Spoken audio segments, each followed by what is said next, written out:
안녕하세요. 일학기 목사입니다. 모세가 전한 10계명은 하나님의 명령의 근본입니다. 오늘은 지난 시간에 이어 5번째부터 10번째 계명입니다. 신명기 5장 16절에서 22절입니다.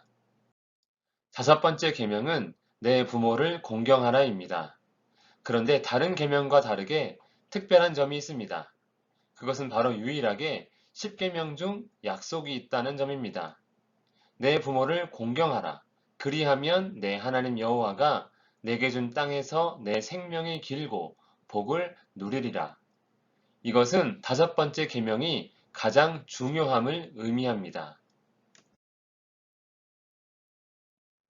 구원과 은혜를 베푸시는 하나님은 보이지 않습니다.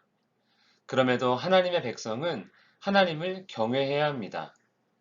부모는 하나님을 대신해 자녀에게 은혜를 베푸는 존재입니다. 만약 눈에 보이는 부모를 공경하지 않는다면 보이지 않는 하나님을 경외할까요? 결국 부모에 대한 태도는 하나님에 대한 태도로 이어지는 것입니다. 또한 부모는 자녀에게 가장 좋은 이웃이 됩니다. 마찬가지로 가장 좋은 이웃을 존중하지 않는다면 정작 다른 이웃에 대한 태도는 어떨까요? 그러므로 내 부모를 공경하라는 하나님에 대해 이웃에 대해 어떠한지를 엿볼 수 있는 계명이라고 할 수 있습니다. 그렇기에 가장 중요한 계명이 아닐까요? 6번째 계명은 살인하지 말라입니다. 살인은 인류가 선악과를 먹고 타락한 후 기록된 첫 번째 범죄이자 그 흘린 피로 인해 땅으로부터 저주를 받게 되는 큰 죄입니다. 즉 살인은 사람이 죄로 인해 타락했음과 저주받았음의 증거가 되는 것입니다. 그러나 하나님의 백성으로서 살인을 하지 않는다는 것은 죄와 그 저주로부터 자유를 누리라는 의미가 됩니다. 7번째 계명은 간음하지 말라입니다. 간음은 죄로 인해 인간이 정욕을 따르고 있음에 대한 증거입니다. 그렇기에 간음하지 말라는 정욕을 따르지 말라입니다.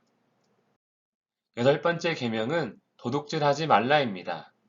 도둑질은 다른 사람과 그의 수고를 힘으로 빼앗는 행위입니다. 주로 세상의 왕들이 권력이라고 부르는 힘으로 다른 사람을 빼앗습니다. 그러므로 도둑질하지 말라는 자신의 힘을 믿지 말라입니다. 9번째 계명은 내 이웃에 대해 거짓 증거하지 말라. 다르게 표현하면 속이는 자가 되지 말라입니다. 속이는 자의 우두머리는 사탄입니다. 사탄은 사람을 속여 죄를 짓게 함으로 죄 아래 가두고 사망에 이르게 했습니다. 거짓은 바로 다른 사람을 내 마음대로 하기 위해 가두는 일이 됩니다. 하나님의 은혜로 죄에서 자유를 얻은 백성이 다른 사람을 가두어서는 안 되는 것입니다. 마지막 10번째 계명은 내 이웃의 아내를 탐내지 말라.